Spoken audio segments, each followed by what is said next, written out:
The fear of God is the beginning of wisdom. To think you can lie to anyone, even yourself, and get away with it is the beginning of folly. It's really painful to see, but it's also just very true. You are not successful if you're living in hell, like if you make money in the wrong way, not living off of truth. Your worst sin is that you have destroyed and betrayed yourself for nothing. People will say that they think that there's no such thing as right and wrong, no such thing as objective truth. I know for myself, like my intuition always tells me otherwise if I've deviated from the way. This actually makes me think of the beginning of Carl Jung's Red Book. It's an interesting question because I feel like in the marriage place, it's like the one instance where two become one.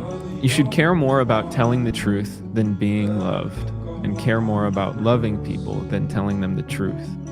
But never lie. And you realize there's like nobody home. They floated through life.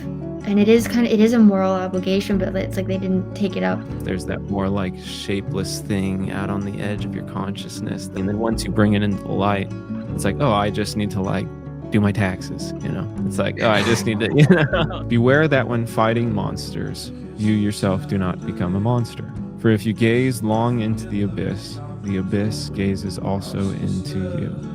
Right, because they would be like anti-woke, and then suddenly that's all they talk about, and they're so much more annoying. Haven't you just become the very thing that you sought to fight against? When I'm trying to like stay in the way, I think about it like a leaf flowing down a river.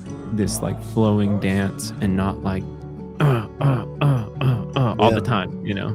Yeah, that's beautiful.